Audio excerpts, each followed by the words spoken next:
네, 오늘은 예수 그리스도에 대해 제가 설교를 하겠습니다. 우리가 이 자리에 나오는 궁극적인 이유는 예수 그리스도를 알고 믿기 위해서죠.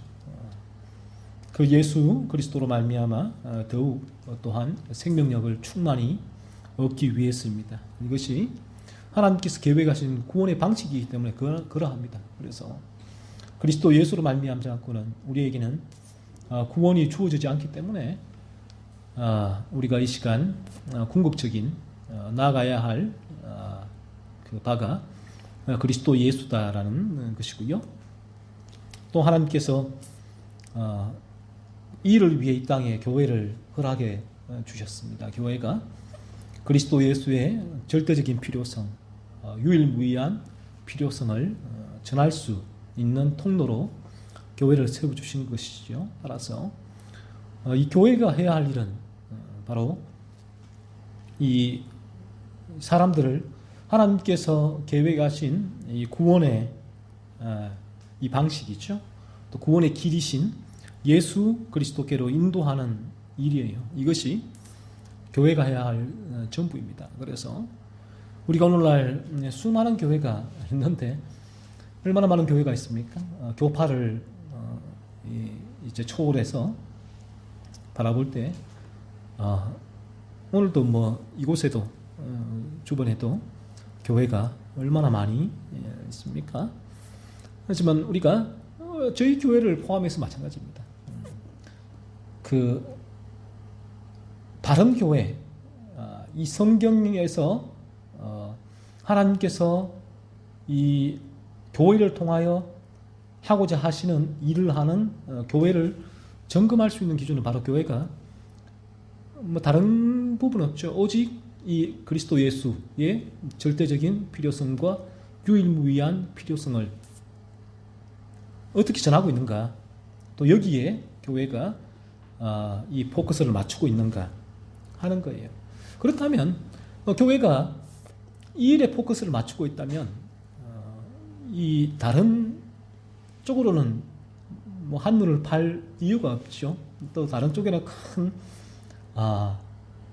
관심이 줄 수밖에 없잖아요. 왜냐하면 그 일은 뭐 교회가 해야 할 일은 아니니까. 그러니까 교회는 오직 이 일만, 사람들을 어떻게 그리스도의 이 필요성을 깨닫게 할 수 있을까 하는 이 부분에만 털골몰하고 몰두하고 이 부분을 어떻게 교회에서 또 이 목회 현장에서 이 부분을 전하고 사람들을 인도할 수 있을까 하는 부분이 그 교회에 있다면, 그렇다면 그 교회는 바른 성경의 진리를 전하는 교회다라고 보시면 될 것 같아요. 그래서 그 부분이 오늘날 이 수많은 이 교회들이 있는데 그 가운데서 어떤 바른 교회를 점검하고 진단하는 기준이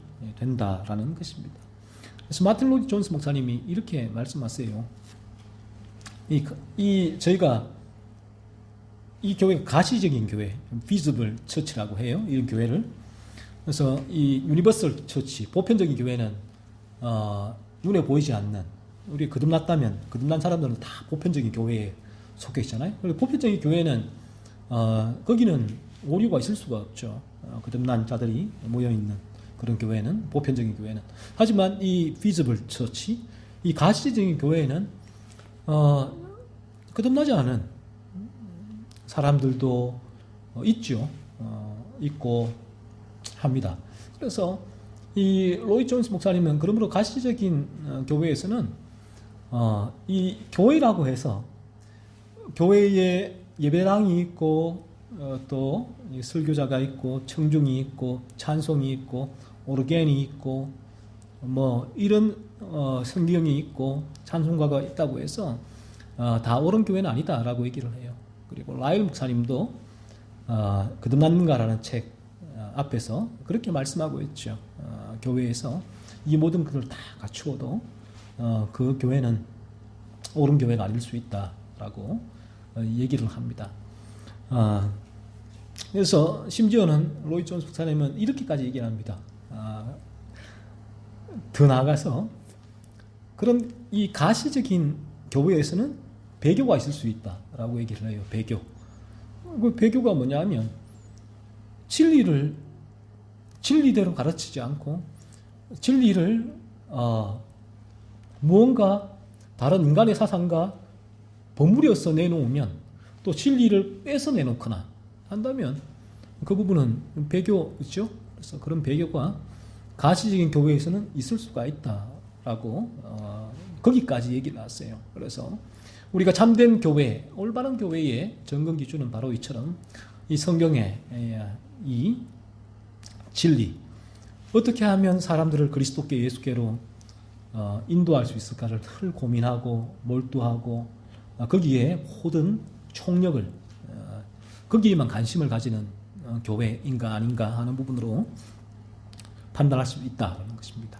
그렇다면 어떻게 사람은 한 인간이 이 예수 그리스도께로 인도되어지는가 하는 것이죠. 그래서 성경은 진리는 사람이 예수 그리스도께로 인도되기 위해서는 이거 알아야 되죠. 그리스도 예수가 어떤 분인지 또 무엇을 하셨는지 이를 모르고는 그리스도 예수께로 인도될 수가 없죠. 그래서 이 그리스도 예수의 우리가 필요성을 발견한다는 것은 그리스도가 어떤 분이시고 그리스도가 무슨 일을 하셨는가를 아는 거예요. 그 부분을 모르고는 그 그리스도께로 나갈 수가 없으니까. 그래서 그 그리스도를 아는 가르침도 필요하죠. 그러므로 예수 그리스도가 어떤 분이신가, 무슨 일을 하셨는가, 왜 필요한가, 하나님께서 왜 외아들, 독생자 그리스도 예수를 이 땅에 보내셨는가 하는 부분이에요. 그 부분은 우리가 그 부분을 모르고는 그리스도 예수께로 나갈 수가 없죠. 그리고 이 부분을 안다고 해도 이 그리스도 예수의 필요성이 이러한 지식으로만 우리가 그리스도 예수의 필요성을 받아들일 수는 없습니다. 실제로 그 부분을 붙드는 것인데 이 그리스도 예수에 대한 그 지식이 어떻게 우리에게 그 필요성으로 실제로 내가 붙들고 받아들일 수 있게 되는가 하면 그리스도 예수가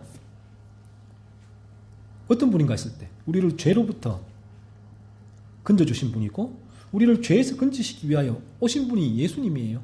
이 더 이상 더야도 아니죠. 예수님은 오직 이 일을 위해서만 오셨단 말이에요. 그렇다면 한 인간은 자신의 죄를 깨닫지 않고는 내가 죄로 물들어 있다. 그래서 내 힘으로는 여기서 벗어날 수 없다는 거죠. 그런 무력함이죠. 그 부분을 깨닫지 않고는 그리스도 예수에 대한 필요성을 알 수가 없어요. 그러니까 이 부분을 만약에 깨닫더라도 그리스도 예수가 어떤 분인지를 모른다면 예수께로 나갈 수가 없고, 그렇죠?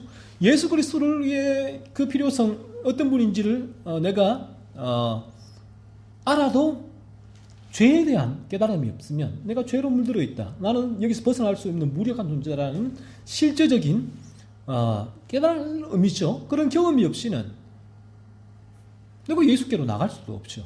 이렇게 불가분리의 관계가 있는 것입니다.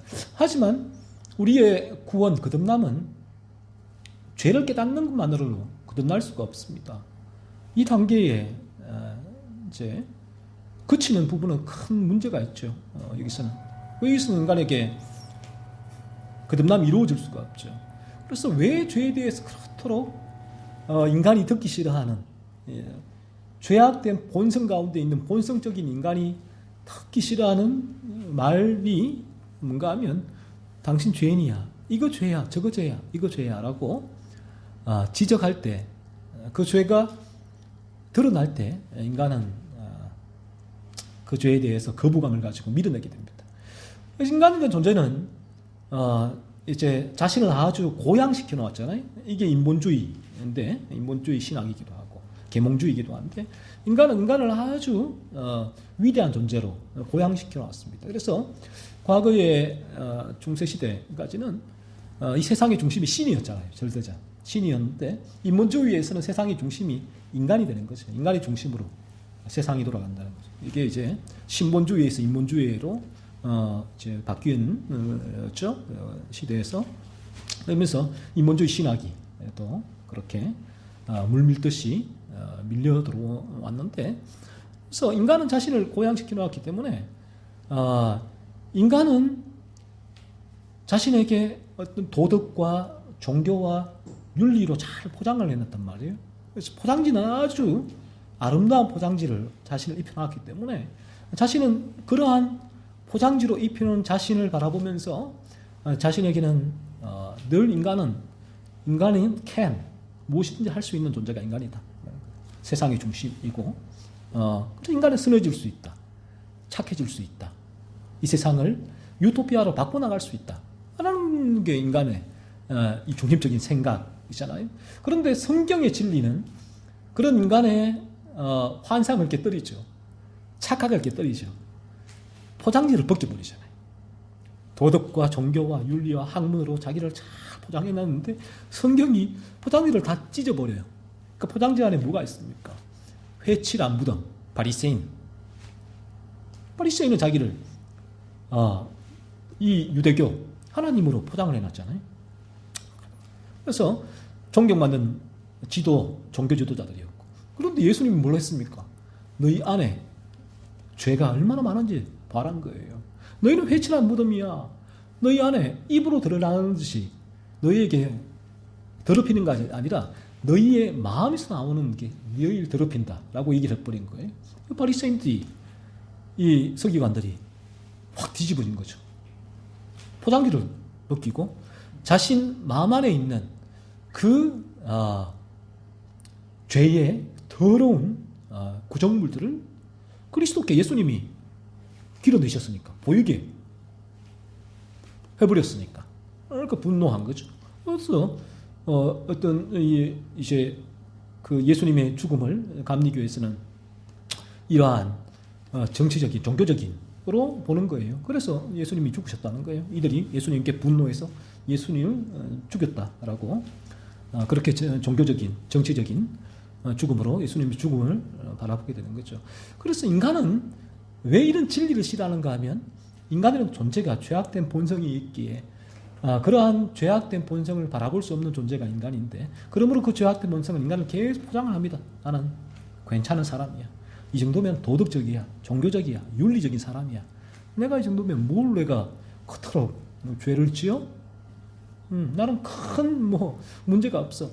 그래서 이 종교적이고 도덕적인 사람들이 더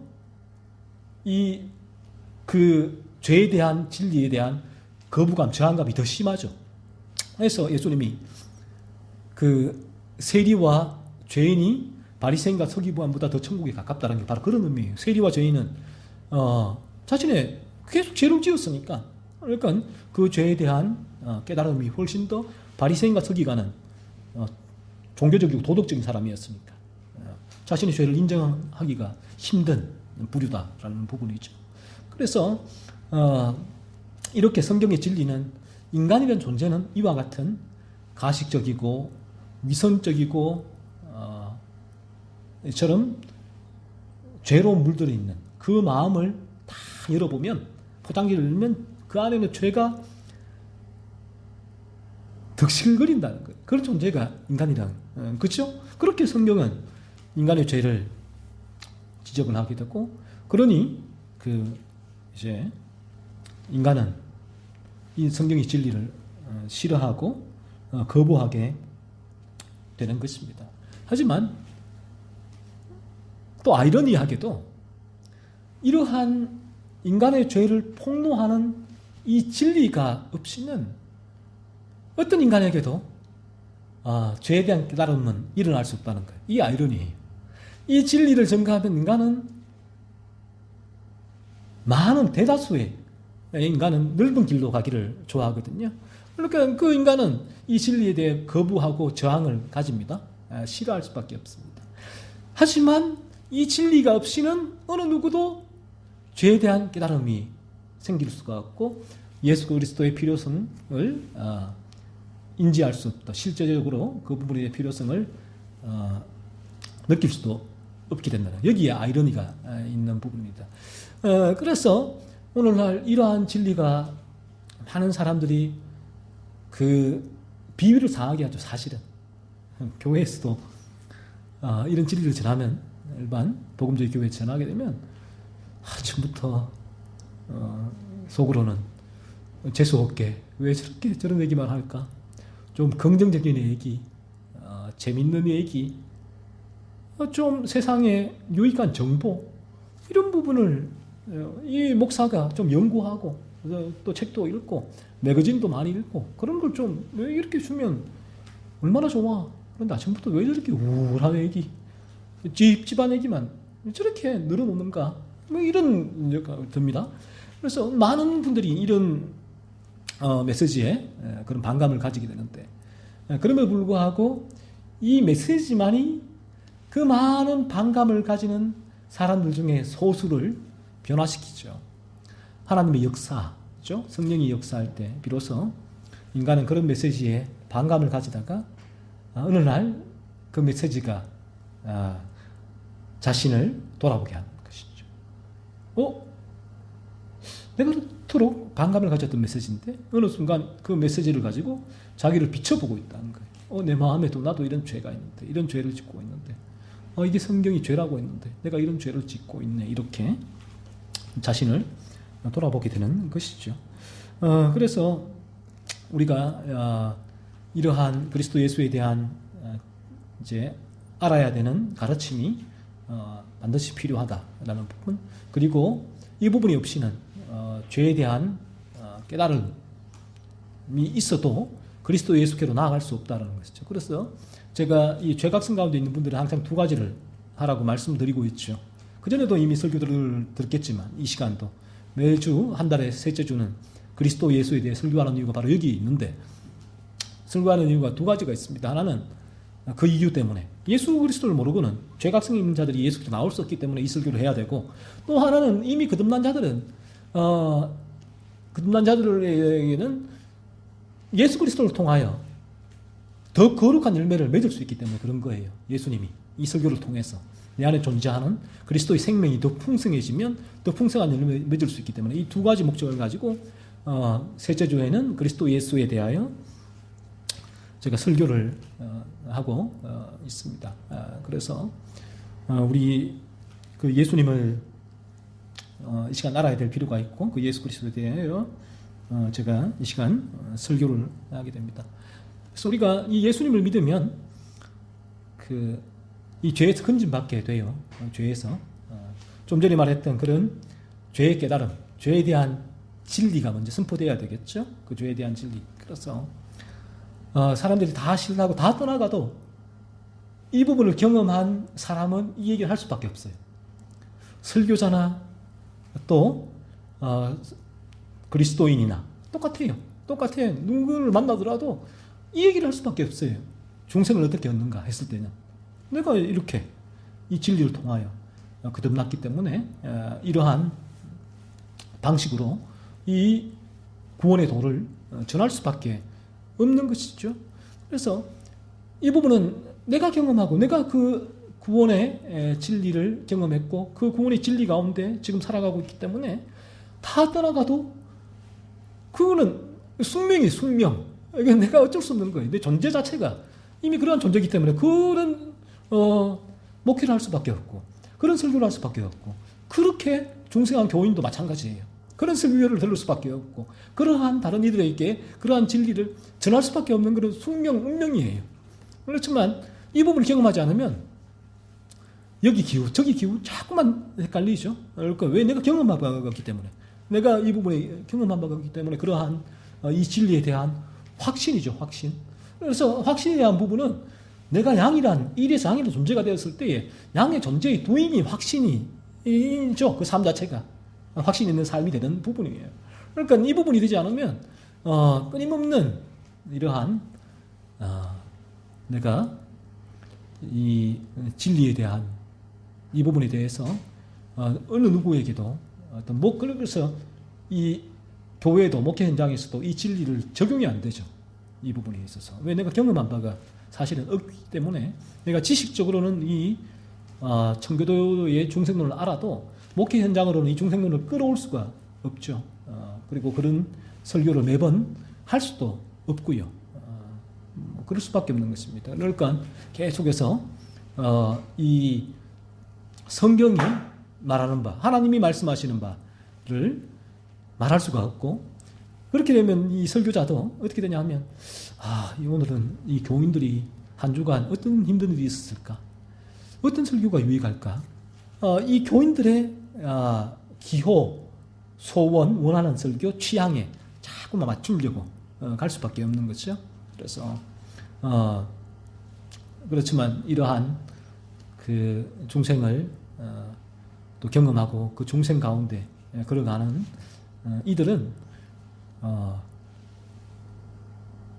전부 다 싫다고 떠나도 그 숙명이에요. 나의 걸어가는 길이 그러한 내 모습이 그런 모습이기 때문에 이미 존재가 그러한 존재에서 그런 두임, 그런 목회, 설교, 또 그 교인들도 마찬가지 그러한 이제 중생의 도를 전할 수밖에 없는 존재가 된다라는 것입니다. 그 예수님을 우리가 믿게 되면, 그래서 예수님은 우리를 오직 죄에서만 건지시는 분이 예수님이에요. 그래서 예수님을 자꾸만 우리의 삶의 어떠한 그 성공을 이루어 주시는 분, 내 삶의 소원을 이루어 주시는 분, 나의 위시 리스트를 달성시키는 분으로 예수님을 바라보아서는 안 되죠. 그래서 우리가 이러한 예수님의 이 절대적이고 유일무이한 필요성을 실제로 경험하게 되어지면 예수님은 나에게 다른 분이 아니에요. 내가 왜 예수님을 사랑하느냐? 예수님이 나에게 내가 원하는 기도 제목을 이루어 주셨기 때문이가 아니라 그 부분과는 전혀 하등에 아무런 이유가 없습니다. 상관이 없습니다. 예수님은 그런 분이 아니라는 거 알거든요.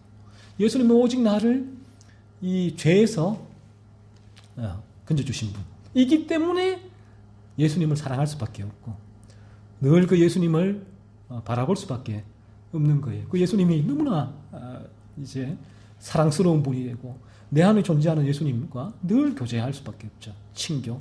이 부분이 연합이라고 하죠. 예수님과 유니온이라고 하는데 그리스도의 연합 개념은 정말 중요한 부분이죠. 칭의를 통해서 연합이 이루어지는데 예수님의 연합은 우리가 많이 들었잖아요. 예수님이 우리의 머리가 되시고 우리는 그 몸이 되신다. 몸이 된다. 우리 그 지체가 된다. 예수님은 포도나무고 우리는 가지다. 이게 연합이잖아요. 그러니까 한 유기체가 된단 말이에요. 예수님과. 무슨 말이에요? 그래서 바울 사도가 말씀하신 그리스도가 내 안에 살고 내가 그리스도 안에 산다는 말이 바로 이런 말이에요. 그래서 이 부분이 이전에는 와 좋은 말씀이네. 암송하자. 찬양도 하고 막 하는데 이제 우리 끝나게 되어지면 이 부분이 실제로 경험되어지죠. 그래서 이게 뭔지를 알죠. 내가 예수 안에 살고 예수가 내 안에 산다. 그리스도와의 연합이 뭔지를 아는 거예요.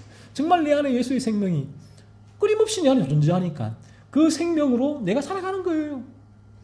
그래서 예수님이 나를 이 죄 가운데서 건져주신 구세주이기에 그 주님을 사랑하고 나를 죄 가운데 건져주신 그 주님이 여전히 내 안에서 그 죄를 이기게 하는 삶을 살게 해주시는 분이시 되는 거죠. 그러니까 예수님은 나에게 있어서 절대적이고 유일무이한 분이 되는 거예요. 나는 그 순간부터 그리스도와 나는 불가분리의 관계가 되는 것이죠. 포도나무와 가지, 그 전체를 포도나무라고 하죠. 포도나무. 예수님의 지체, 예수님과의 유기체, 예수님은 우리 유기체가 내가 되어서 살아가게 되는 것이죠. 그래서 예수님이 너무 좋은 거예요. 예수님이 좋은 걸 어떡합니까? 아무리 이 찬양을 벌쩍벌쩍 뛰면서 찬양해 보세요. 눈물 흘리면서 수련회 가서 얼싸안고 막 벌쩍벌쩍 뛰면서 해도 좀 그때만 찬양할 때 지나면 예수님이 다 사라져 버리잖아요. 예수님이 좋은 걸 언제 좋았더라? 찬양할 때 그때 좀 좋았네. 저 정도. 그리고는 잊어버리고 살아버리죠. 이게 어떻게 예수 그리스도와의 연합된 삶입니까? 전혀 상관없는 삶이죠. 그래서 우리가 이러한 그리스도와의 참된 거듭남으로 연합을 이루어지게 경험하지 못하면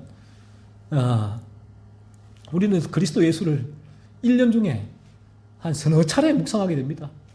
고난주간, 부활주간, 성탄절 뭐 그런 절기일 때만 그리스도를 묵상하고 그 이후에는 예수님은 저기 로버트 멍어의 내 마음 그리스도의 집에서처럼 예수님을 저 뒷칸에 모셔놓는 거예요.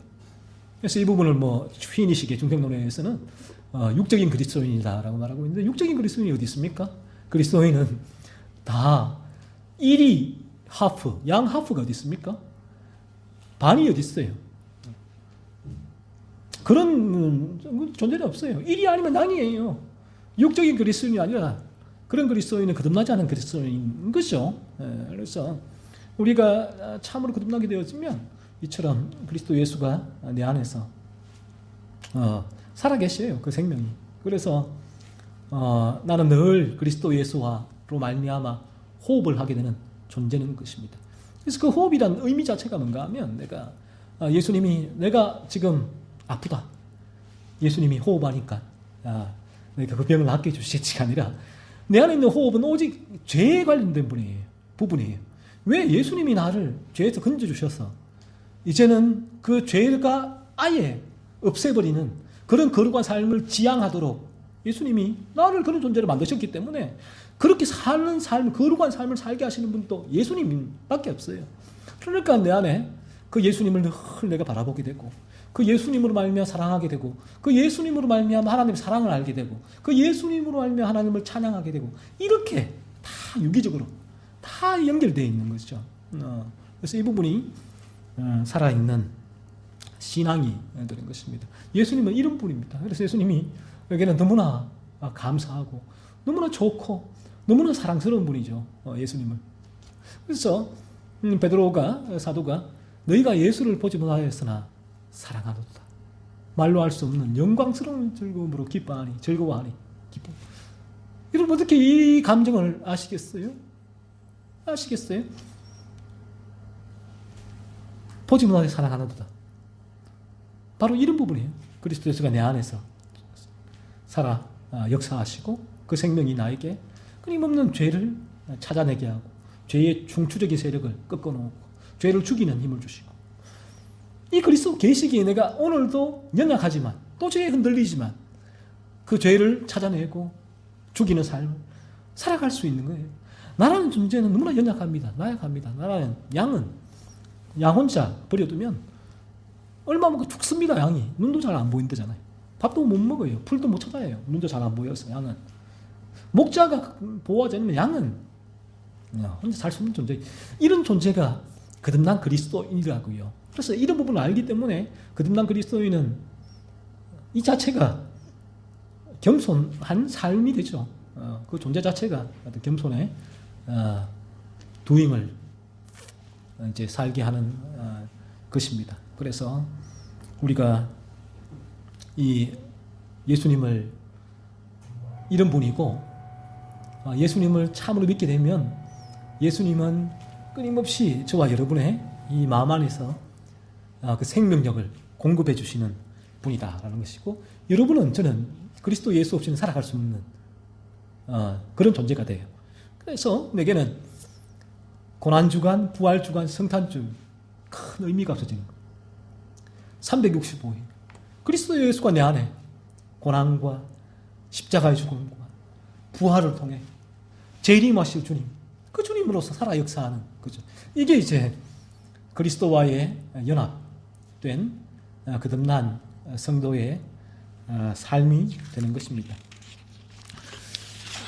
그래서 오늘 이 예수님이 제자들에게 가이사랴 빌립보 지방에서 묻지요. 너무나 유명한 구절입니다. 문답이고 베드로의 고백인데, 사람들이 나에 대해서 나를 누구라 하느냐, 무엇이라 하느냐 라고 제자들에게 예수님이 물었죠. 그러니까 제자들이 대답하기를, 어떤 이는 세례 요한, 어떤 이는 엘리야, 어떤 이는 예레미야나 선지자 중에 하나입니다. 이렇게 예수님을 보고 있습니다 라고 말했죠. 이분들은 예수님을 어떻게 봤습니까?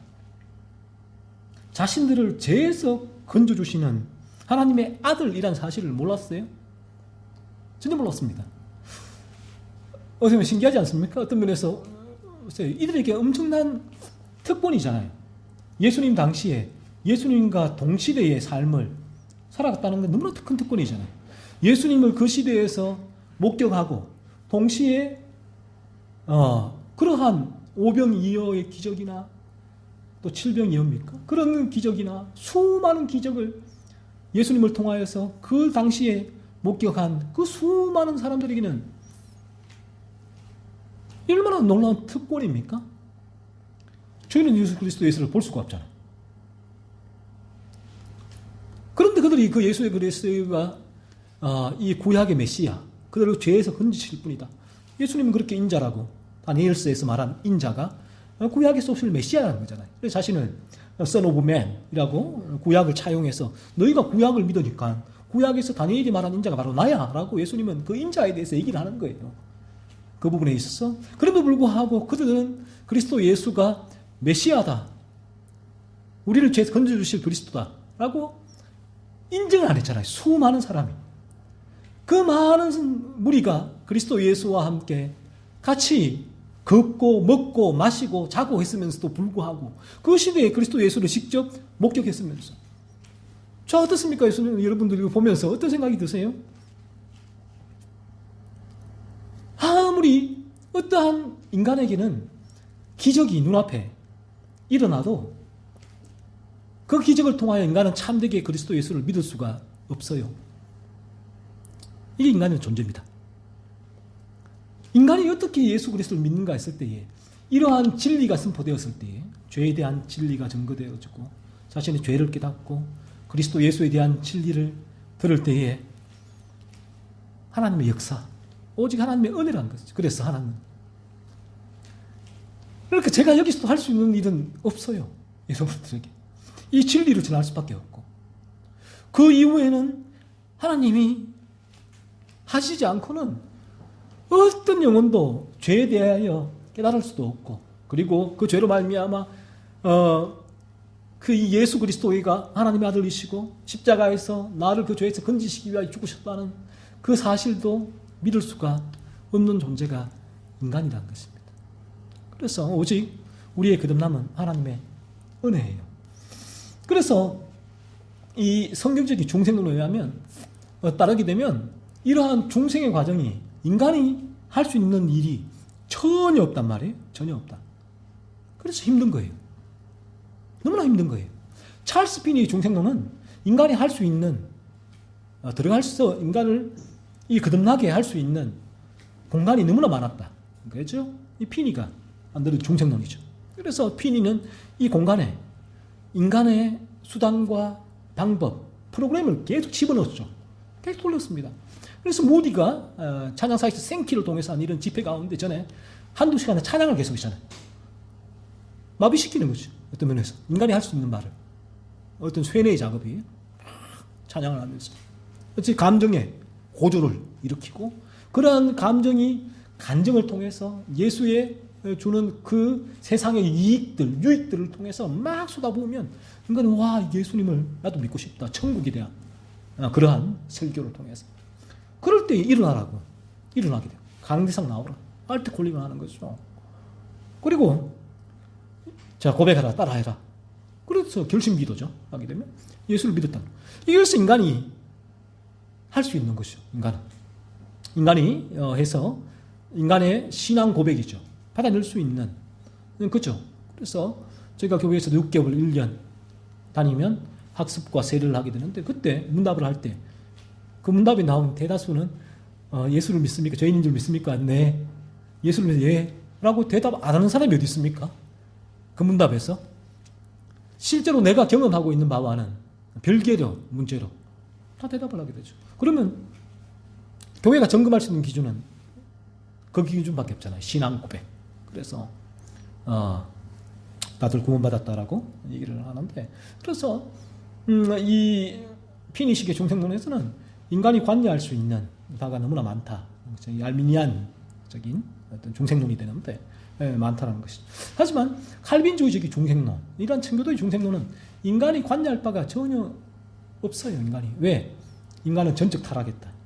이 부분이 칼빈의 5대 교리 중에 첫 번째 교리, 튤립의 total depravity. 첫 번째 교리잖아요. 이 부분 자체가. 이게 무슨 말인가? 인간은 전적으로 타락했기 때문에 여기서 모든 성경의 교리가 여기서 원죄, 창세기 3장에서 나오는 교리예요. 성경의 교리잖아요. 원죄로 타락했기 때문에 인간에게 어떠한 구원으로 인도할 수 있는 힘이, 능력이 전혀 없는 존재가 인간이다. 내 자신도 마찬가지고. 그렇다면 인간은 뭘 해야 되느냐? 하나님의 긍휼, 하나님의 은혜를 구할 수밖에 없는 존재가 인간이라는 것이죠. 그래서 우리가 이 진리를 전하고, 제가 할 수 있는 일은 지켜보는 거예요. 진리를 전하고. 그리고 가이드를 할 수밖에 없어요. 이렇게. 그리고 거기에 있는가 점검을 해줄 수밖에 없고, 그런 부분이 어떤 상태인가를 대화를 나누면서 목회 현장에서 점검을 하게 되고, 그래서 점검을 했을 때 이 상태에 따라서 메시지를 전하고, 하지만 그 메시지에 따라서 하나님이 하시죠. 예수님이 베드로에게 이렇게 묻습니다. 너는 나를 누구로 아느냐? 너희들은. 베드로가 대표로 대답을 하죠. 베드로 성격이 급하니까 나서서 대답을 합니다. 베드로가 우통 벗고 물도 막 뛰어들잖아요. 그래서 거듭나더라도 기질은 바뀌지 않아요. 그런 성격이나 이런 부분들은. 급한 사람은 급한 대로 하나님은 또 그렇게 사용하십니다. 그 기질과 거듭남과는 상관없습니다. 어떤 그 기질이 죄로 말미암아 어떻게 드러나는가가 문제일 뿐이지, 사람마다 다 기질이 똑같으면, 로버트죠. 똑같으면 그런 부분까지 다 바뀌어지면 그렇지가 않습니다. 마태, 마가, 누가, 요한도 하나님께서 이 사복음서가 동일하게 그리스도 예수를 증거하지만 마태, 마가, 누가, 요한이라는 그 사람의 기질과 성향과 성격과 공부한 학문과 자라온 환경 따라서 이 복음을 다양성 있게 전하게 되잖아요. 저는 이 그리스도의 이 복음이 저희를 모두를 통해서 다양성 있게 전거된다고 해요. 이게 바로 복음의 다양성과 통일성이라고 봐요. 다양성 있게 전거되지만 통일성 있게 죄에 대한 깨달음과 그리스도에 대한 필요성, 그리스도에게로 맞춰진다라는 부분이 있죠. 그렇죠. 베드로가 이렇게 고백하잖아요. 너무나 유명한 고백이잖아요. 주는 그리스도시요 살아계신 하나님의 아들이십니다. 이것도 우리 찬양을 얼마나 뜨겁게 합니까? 이 찬양이. 그래서 베드로가 이처럼 주는 그리스도다. 메시아라는 거예요. 그리스도가 기름 부음 받은 자라는 거잖아요. 그래서 헬라어 때 그 히브리어 구약에서는 메시아, 기름 부음 받은 자인데, 그 메시아, 기름 부음 받은 자가 뭡니까? 오실 그리스도, 예수 그리스도라는 거죠. 우리를 죄에서 건져주신 오실 그리스도. 그래서 구약에서 예언된 우리를 죄에서 건지실 메시아, 나는 그리스도를, 주님을 그렇게 믿습니다. 그리스도. 살아계신 하나님 알려주십니다. 하나님 살아계시고, 살아계신 하나님이 그 아들을, 나를 그 죄에서 건지시기 위하여 보내신 그리스도로 저는 믿습니다. 라는 그런 신앙 고백이잖아요. 그러니까 본인이 그리스도의 절대적인 필요성과 유일무이함을 깨달은 그러한 고백이죠. 거듭난 자의 신앙 고백인데, 자, 예수님이 이제 이렇게 말씀을 하시죠. 그러자 예수님께서 17절에서 이렇게 말씀하십니다. 바요나 시모나, 네가 복이 있도다. 이를 네게 알게 하니는 혈육이 아니요 하늘에 계신 내 아버지시니라. 무슨 말입니까? 인간이 아니란 거예요. 이를 네게 알게 하시는데, 네가 이를 알고 믿게 된 거는 인간이 아니다. 어떠한 목회자도 아니고 친구도 아니고 가족도 아니란 거예요. 그들이 진리를 전할 수는 있지만 그 부분을 깨닫게 하고 믿게 하신 분은 혈육이 아니라, 인간이 아니라 오직 하늘에 계신 내 아버지시다 라고 말씀하십니다. 오늘도 그러하기에 여기에 소망이 있는 거예요.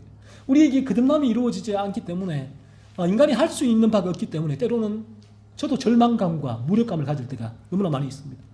언제까지입니까, 하나님? 일이 언제까지입니까? 어떻게 될 것입니까? 정말 저 교회에 나오는 모든 이가 하나님 거듭나기를 소원합니다. 그래서 죄를 죽이는 거룩한 삶을 살기를 원합니다. 내 소원은 이래도 안 되는 거 어떻게 해요? 내가 할 수 없다. 때로는 절망하고 화가 나죠.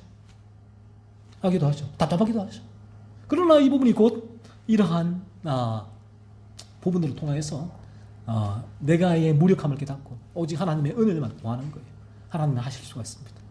제가 하는 일은 광야에서 외치는 소리 역할밖에 없어요. 여러분도 마찬가지예요. 소리를 외칠 뿐이고 진리를 외칠 뿐이고, 그 진리를 역사하셔서 죄를 깨닫게 하시고 예수 그리스도 나오게 하시는 분은 살아계신, 지금도 살아계신 하나님, 살아계시니까 그 역사하시는 거죠. 살아계신 하나님이 하시는 일이라는 거죠. 이런 차원에서 볼 때 어떤 면에서 인간이 이 거듭남에 관여할 수 있는 게 전혀 없기 때문에 때로는 너무나 답답하고 실망이 되고 때로는 절망스러운 마음까지도 들기도 해요. 무력하죠. 참. 그러니까 내가 뭔가를 하고 싶은 거죠. 그럴 때 피니의 중생론은 너무나 매력적인 중생론이에요. 이렇게 하면 고백할 수 있겠구나. 이렇게 하면. 프로그램을 넣는 거죠. 간증자를 부르고 예수님이 주시는 이 땅의 유익들을 달콤하게 알려주고 꿰어내는 거죠. 꿰어내는 거. 어느 순간 딱 그 순간에 감정이 고조됐을 때 자, 믿을래? 믿겠다. 기도 따라해라. 그럼 너 구원받았어. 라고 하는 이 부분들이 얼마나 매력적입니까? 그런 유혹이 들게 되지만 하지만 그렇게 해서는 영혼이 구원될 수가 없다는 걸 너무나 잘 알기 때문에 그러한 그 피니식의 중생론을 따르지를 않게 되는 거죠. 않고 끊임없이 이러한 바른 중생의 진리를 전하게 되고 하지만 또 반면에 우리가 거듭나게 되어지면 거듭난 그 당사자 입장이에요.